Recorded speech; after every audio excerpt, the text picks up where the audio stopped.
Hello, everyone. Welcome to Sentinel.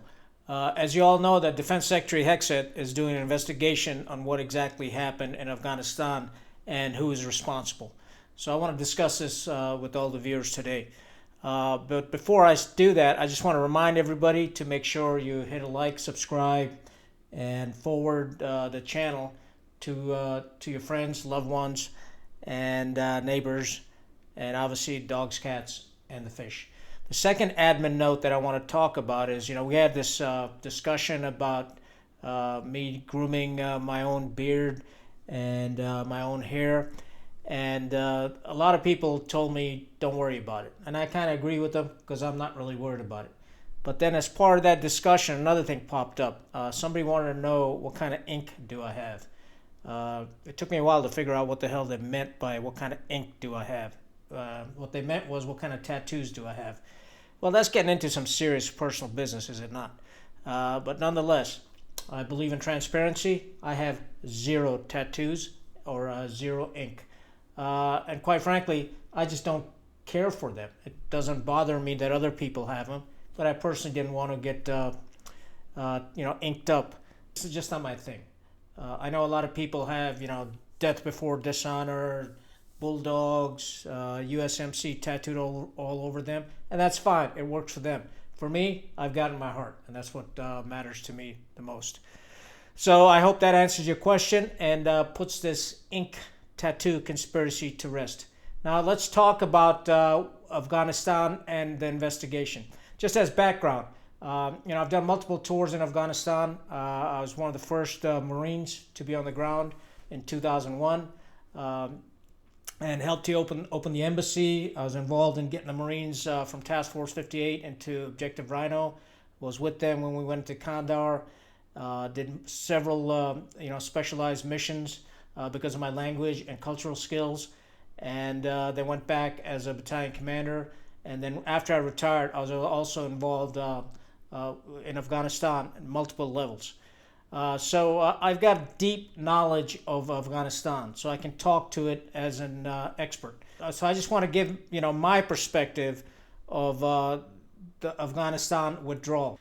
So when you analyze an operation, you have to look at it at all levels that influence that military operation. At the political level, which is essentially the President of the United States, the National Security Advisor, and the Secretary of Defense.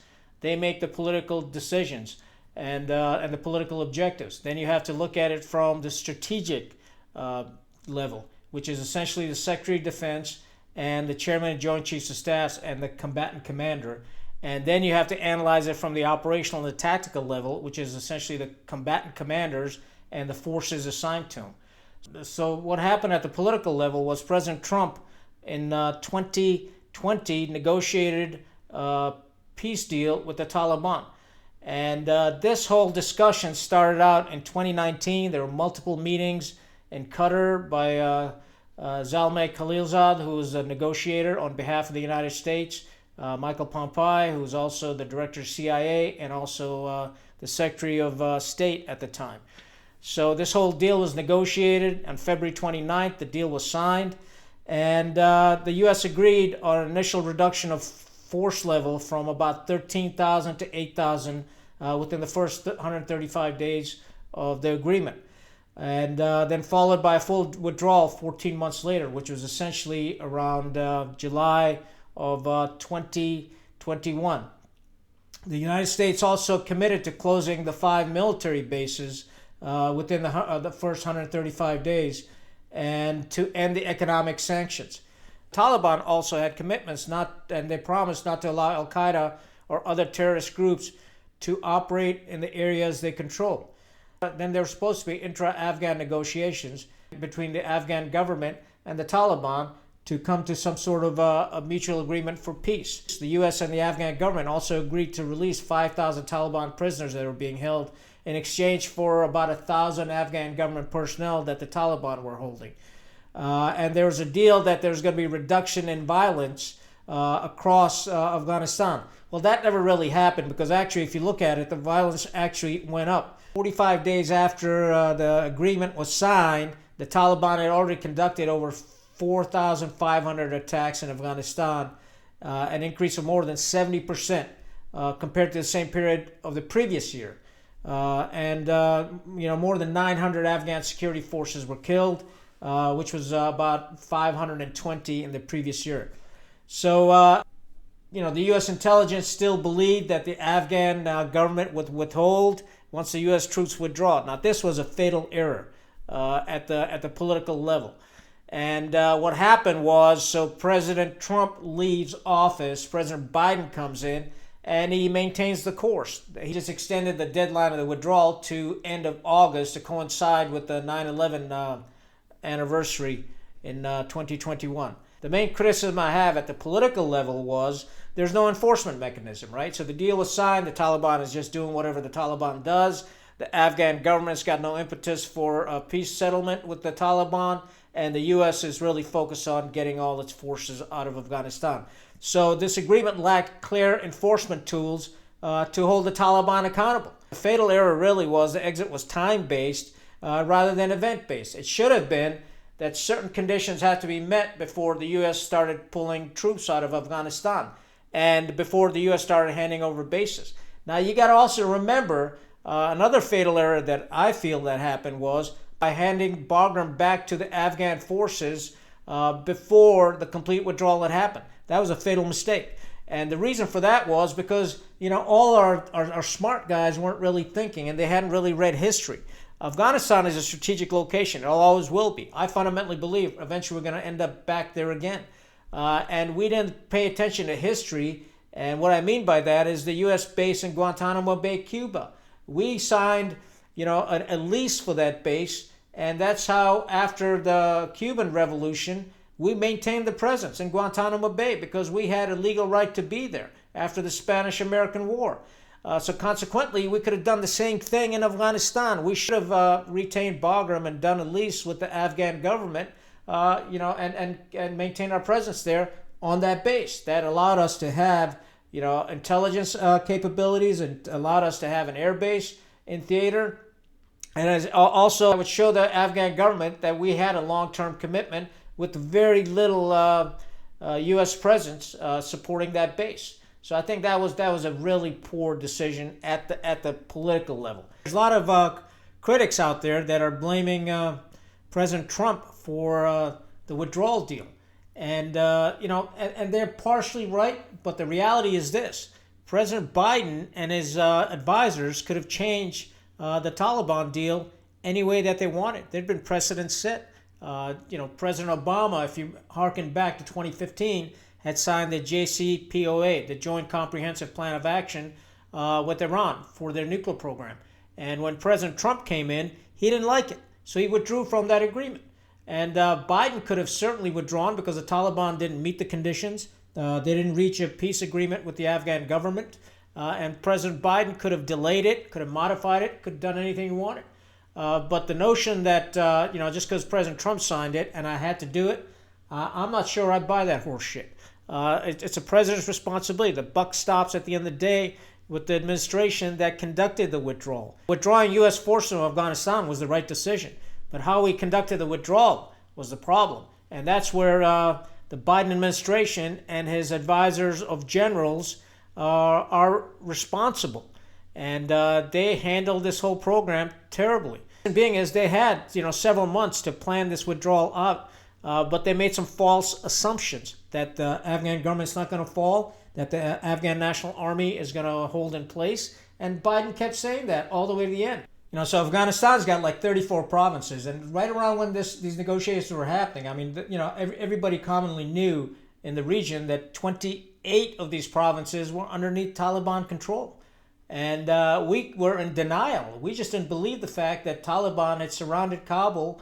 And then as soon as, the U.S. started withdrawing, these other 6 provinces fell within a week. It was over.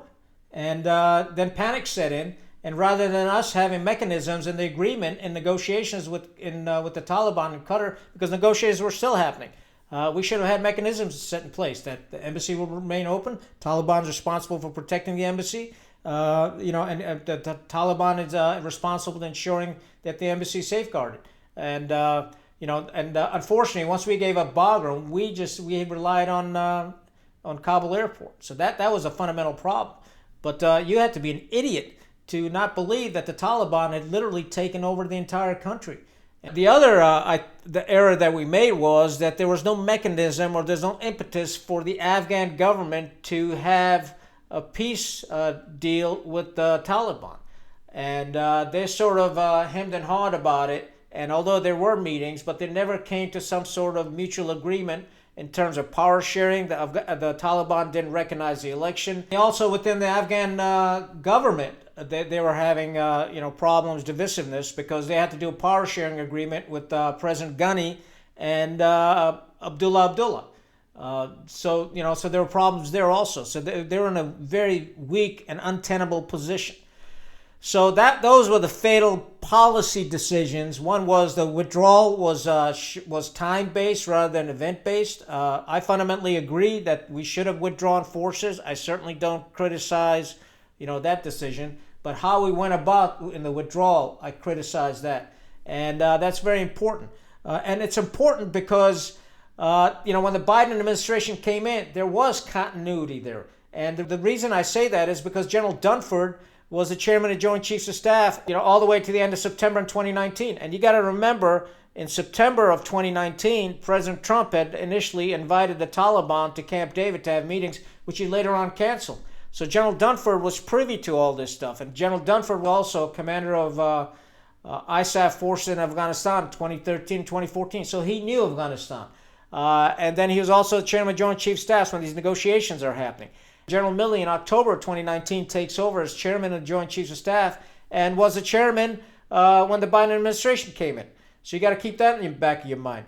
Then McKenzie was on the Joint Staff all the way back from 2015. He was Director of Strategic Plans and Policies and then was Director of Joint Staff. So McKenzie, all the way back from 2015, had a good grasp on what the strategic plans were for Afghanistan. And then he took over as commander, U.S. Central Command, in March of 2019, and the withdrawal started happening in August of 2020. So he knew exactly what the strategic plans were, and then when he took over as commander of Central Command, he knew that he had a commitment to start withdrawing forces from Afghanistan.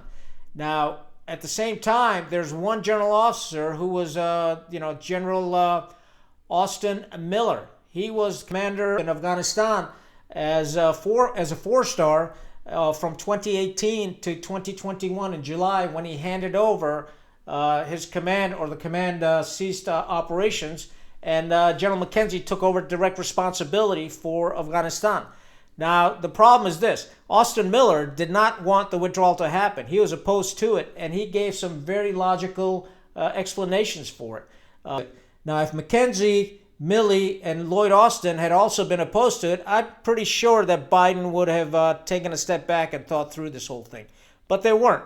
So they retired him, basically. So he was retired in July of 2021, and McKenzie went to Afghanistan and took over. Now, from that part on, to August, when the withdrawal started happening, Afghanistan was basically uncovered. Those relationships that you have, military to military relationships, government military to government relationships, and other intelligence relationships that you rely upon, weren't really there.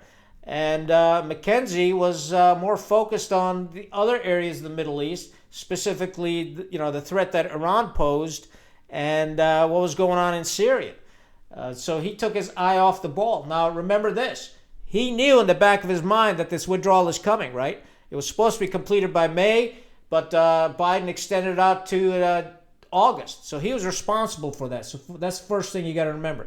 The second thing is, at the strategic level, there's really no pushback. Everybody just kind of went along with the presidential policy or his mandate of having all forces withdrawn by 31 August. They really didn't think about this. So because General Miller was opposed to the withdrawal, so they shut down Operation Resolute Hope and made McKenzie in charge of it. Now think about this, how stupid that decision was. Because Miller had all the deep experience in Afghanistan. He'd been there for 3 years. And he should have been the one that was responsible for the withdrawal. But he goes on to retire. McKenzie takes over. he knows this thing is coming all the way back from 2019 when he's on the Joint Staff. But he took his eye off the ball, right? Because everybody assumed that the Afghan government would continue on. And it didn't happen. So we gave up the bases, and all the provinces around Kabul start collapsing. And, Biden comes out and says, he fundamentally believes the Afghan government is going to stay strong. And it didn't. It collapsed rapidly. Then at the operational level, let's look at that real close. McKenzie made some poor decisions there also. The first bad decision that he made was with Austin Miller. Austin Miller should have stayed there. The second bad decision that he made was there's a lieutenant general by the name of Carl Mundy. Carl Mundy, I served with him, a phenomenal officer, really top notch. He served as commander, Marine Forces Central Command, which basically means that all the Marine forces operating in the Central Command area of responsibility fall under him as a component commander. Carl Mundy became the component commander in July of 2018 and was allowed to retire in July of 2021.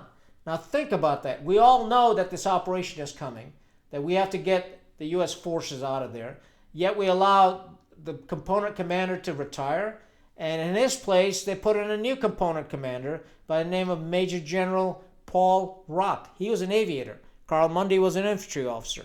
But put that aside for a minute. So he takes over Marcent in July of 2021, and then he takes off to Quantico, Virginia, because the Commandant of the Marine Corps, Berger, assigns him to be on a promotion board. Now think about this shit. Okay, we all know, David Berger's on the Joint Chiefs of Staff. Everybody knows that this withdrawal is coming, but they're not really planning for it in terms of command and control. And the only plan that they have is this non-combatant evacuation plan, right? So in the middle of the night, we give up Bagram. We disappear from Bagram, literally in the middle of the night. The Afghan National Army wakes up in the morning and there's no U.S. forces around in Bagram. So they get a little paranoid, a little panic. And what ensues is, people run in there and they start looting all the U.S. equipment out of Bagram. So that's what happens. Now, so while this is going on, the Taliban is making headway. And they're not really fighting any major battles. Just one province after another province is collapsing and turning over to the Taliban. And so the Taliban comes out and tells many of the Afghan National Army and Afghan National Police units that, hey, if you continue to fight us, there's going to be retribution. If you don't fight us, put down your weapons and join us, there will be no reputation. We'll accept you as brothers. So basically that's what happens. Things start collapsing, and the next thing you know is everybody goes into the panic mode because the Taliban is in the outskirts of Kabul. Then McKenzie all of a sudden realizes, holy shit, I got a problem on my hands. So he goes to Qatar to negotiate with the Taliban and gets an agreement signed that they won't enter Kabul. Well, while they're doing this negotiations, the Taliban's already entered Kabul. They ain't about to leave. So now we got a big mess on our hands. Everybody runs to the Hamid Karzai International Airport in Kabul. I know that airport really well. And the reason I know about it is because in the previous life, all the military facilities on the far side I was involved with. So everybody runs to Kabul Airport, and that becomes our evacuation point, right?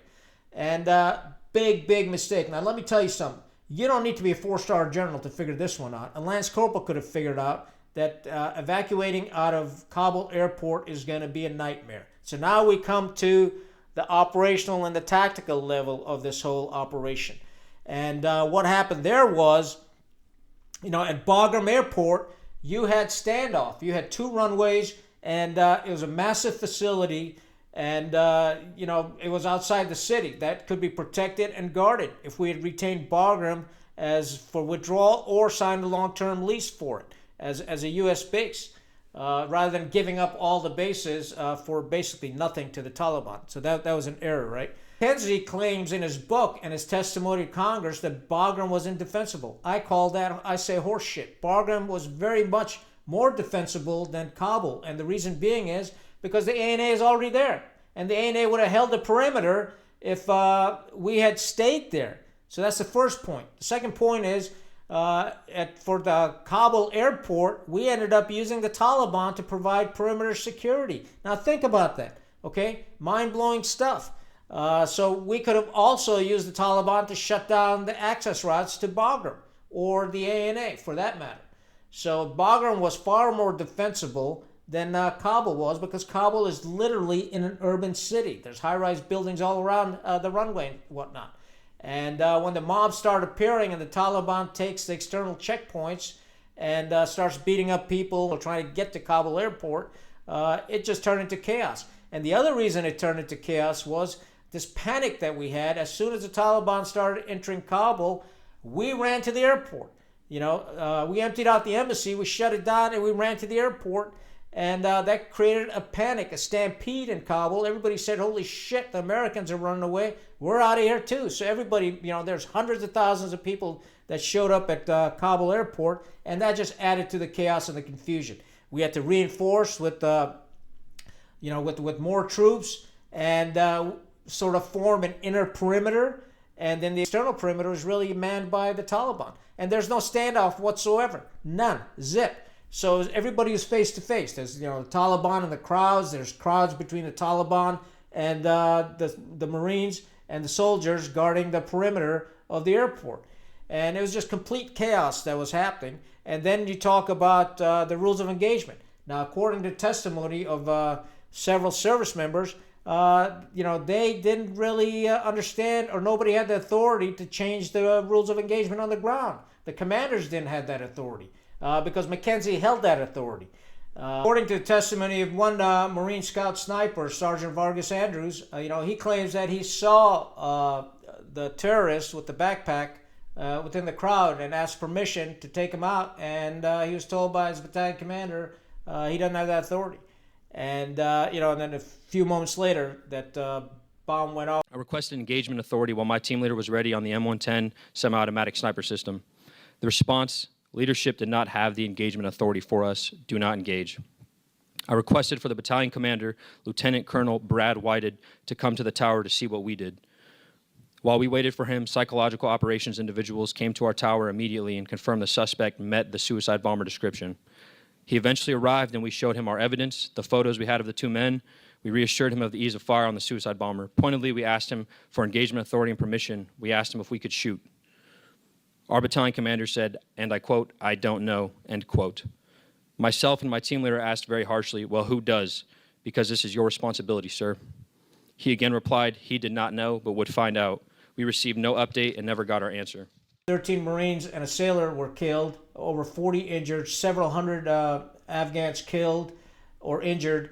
And there's also that erroneous drone strike, which killed 10 Afghan civilians, which DOD and Central Command basically lied about and said they weren't. And later on it was found out that they were civilian, and 7 of them were children. So, I mean, it's just complete chaos in Kabul. And so the main failures were, at the tactical level, was there's no standoff because of the location. And that's why Abbey Gate happened, because lack of standoff. And it's just mobs of people that have been checked, screened, and there's people infiltrating from all sides to that airport. And it was just complete chaos. So that's the first part. The second part was force protection. Now, force protection is paramount and a commander's responsibility. He's got to be able to protect his force within the battle space. And to do that, you have to have rules of engagement that allow you to protect the force. And you have to have standoff. I would have had a perimeter around Kabul airport, and it's very difficult to do because of the dense population around there. It's an urban environment. You have to have it at least 1,000 meters at a minimum out of small arms range, and even more, out to 3,000 meters out of mortar range. So it's very important to have that standoff. And you can't get that standoff at the Kabul airport. So I'm not sure what Mackenzie and his staff were thinking. I think they were asleep at the wheel, and then all of a sudden events just took hold, and they got caught with their pants down. That's essentially what happened, and then they had no recourse because Bagram had already been given up. So that was a really, really bad error. And finally, this panic that set in. So some responsibility also goes to Blinken. Everybody knew that this withdrawal is coming. So what was the plan for the embassy once the U.S. forces withdrew? Was the plan to shut it down, or was it planned to continue operating and providing services to U.S. nationals in country and also supporting the Afghan government? but all that stuff collapsed. And the sad part is we're one of the few countries that ran to the airport. The ones that didn't continue to operate from Afghanistan. And, although, they claim that we, evacuated over 100,000 people out of Afghanistan, and that's good stuff. But how many did we leave behind? I personally know several loyal Afghans still stuck in Afghanistan, and although their SIV paperwork is all approved, they can't get the final interview. And the reason they can't get the final interview is because our damn embassy is closed. There's nobody there to conduct the interview. And we don't have a backup plan to, either conduct these interviews on Zoom or whatnot. So these people are literally hiding and fearing for their lives for the last, 3 years, not knowing their future or the future of the families who basically abandoned them. And it's really damn shameful. So in summary, at the political level, I wholeheartedly agree that we should have withdrawn from Afghanistan. But it's how we withdrew was the problem in achieving our political aims. And that was a great flaw at the strategic level because everybody in the Pentagon knew that this withdrawal is going to happen. Biden had signed up to the plan that President Trump had. They should have modified it, and rather than having time-based, it should have been event-based. If the Taliban meets certain commitments, we'll do the following. If there's a peace agreement between the Taliban and the Afghan government, we will do the following. And we always want to maintain a presence in Afghanistan because we've spent trillions of dollars there, and we want to keep Bagram, and we'll give you a long-term lease for removal of sanctions, and we'll even pay you a nominal amount for maintaining Bagram. That's the type of strategic thinking we need at the high levels, but we just don't have it. It's reactive, right? And then on the operational level, it was just pathetic, in my opinion. And our generals failed us. They failed us miserably because we didn't have, number one, the standoff. We didn't have the right ROEs. We didn't have the right leadership. Mackenzie's operating from Tampa and running around Qatar and full of hubris and whatnot. And he's overwhelmed. His brain isn't working. Now, Mackenzie's a smart guy. I know him. I served with him, but he's bookish. He knows what he's doing. And the last time he commanded troops was he was a battalion commander. After that, he was a MU CO, which is really a headquarters, the MU command element of 300 people. And then after that, he never really commanded anything. He went on, became a staff officer, and commanded a division. He never commanded a corps. He didn't have that on-the-ground, practical, troop-leading experience. So I think that was lacking.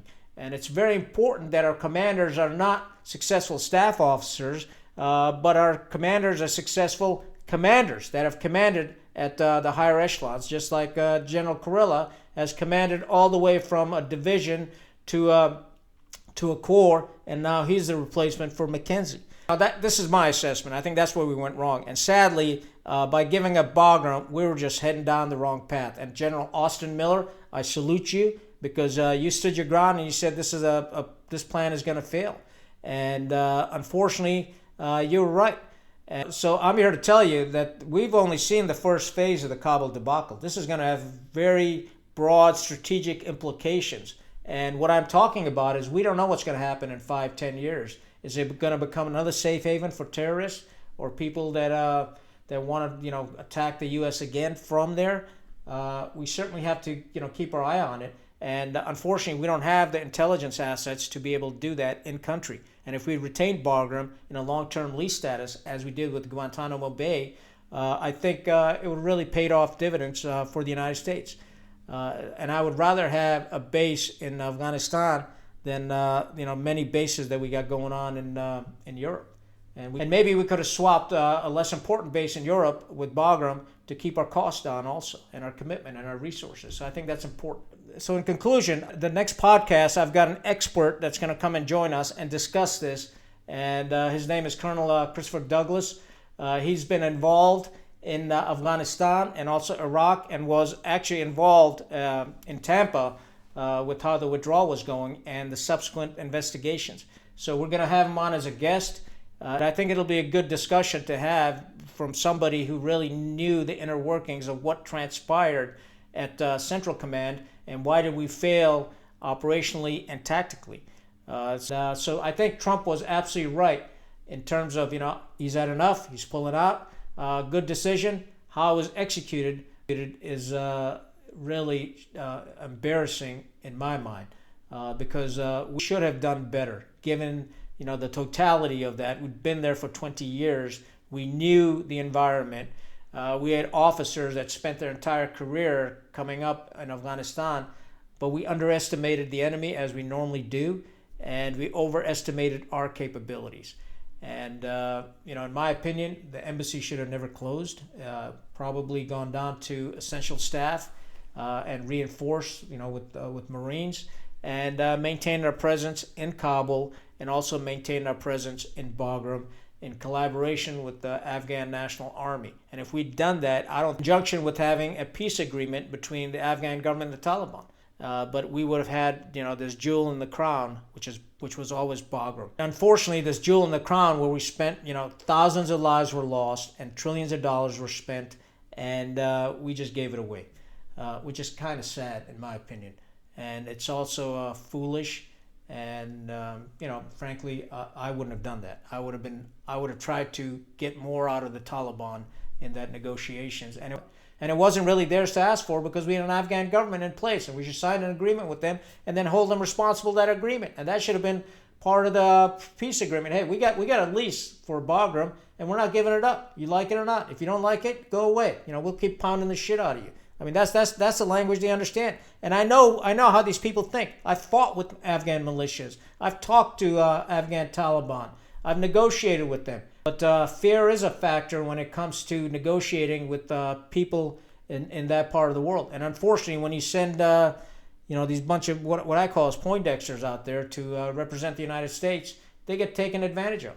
And so we got to find the right people to negotiate with these people that they fear, because they know that the guy that they're negotiating with is a bit more whacked out than they are.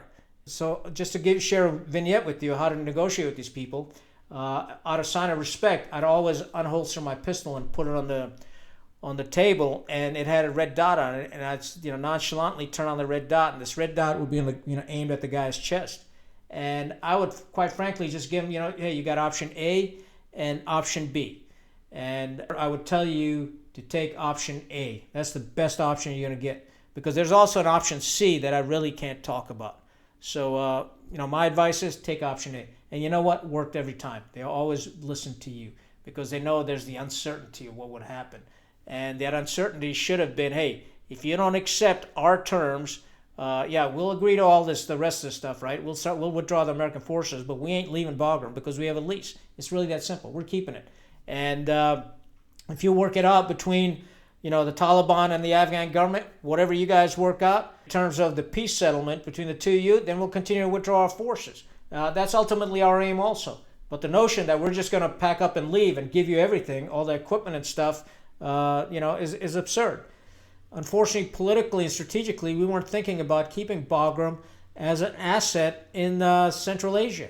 It would have been a phenomenal footprint for the United States to have, just like we have one in Guantanamo Bay that we use quite often, and we could have used Bagram as well. I think that's something that we need to keep in the back of our minds as people discuss Afghanistan. I've yet to hear anybody talking about. Everybody says, yeah, we should have hung on to Bagram.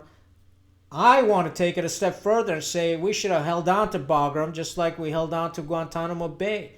It's a prized asset that we, spent an incredible amount of resources to build and create. Fortunately, people weren't thinking. They were asleep in my mind. They just thought that they're gonna wave a fairy wand and things are gonna happen. And I hold Mackenzie and Milley responsible for that, because you got to keep in mind all the courses of action come up from the combatant commander to the Joint Staff to the Office of the Secretary of Defense, and then they're briefed to the President. And Mackenzie in his book claims that he briefed 4 courses of actions, and one of those what happened to be withdraw from Kabul airport. And guess what? Biden chose the easiest one, the simplest one, because he wants to withdraw forces, and he thinks my generals are telling me that we can do it through Kabul airport. I picked that one. And then none of the generals had the moxie or the moral courage to push back like Austin Miller did. Austin Miller pushed back. Mackenzie should have pushed back, but Milley was on the way out. We knew that. Milley was going to retire, and Mackenzie had aspirations to replace him as chairman of the Joint Chief of Staff. Maybe that's why he didn't want to push back on the president's decision. But, it's incumbent upon a general officer to have the backbone to push back on these cockamamie plans that the White House approves or develops. And the reason being is because your troops expect that from you. Your troops expect that their lives aren't thrown away, your future promotion or position. I think that's very important, and we need to find general officers that have that strong backbone and are willing to stand up to these political decisions and give options that are militarily viable and not just go along to get along. Pete Hegseth, I hope that you continue to investigate this and hold people accountable. And the reason being is because everybody knew that we were going to leave Afghanistan a year prior, and they were asleep at the wheel. And General Austin Miller stood his ground and said, we got to maintain some sort of presence. He wasn't listened to. Then Milley and McKenzie, who had an obligation to push back on this notion that we're going to use Kabul airport as an evacuation point. And general officers and their staffs, we spend billions of dollars on this stuff, get paid to come up with solid plans, come up with alternatives, come up with contingency plans, and war game these plans to make sure that this doesn't happen. And unfortunately, they didn't do that. And consequently, the United States lost 13 Marines and a sailor, and dozens wounded, and it was just embarrassing. I mean, it was just, in my opinion, the greatest modern debacle in military history of the United States, and people have to be held accountable. That's all I got. Stay rugged, stay united. Khan out.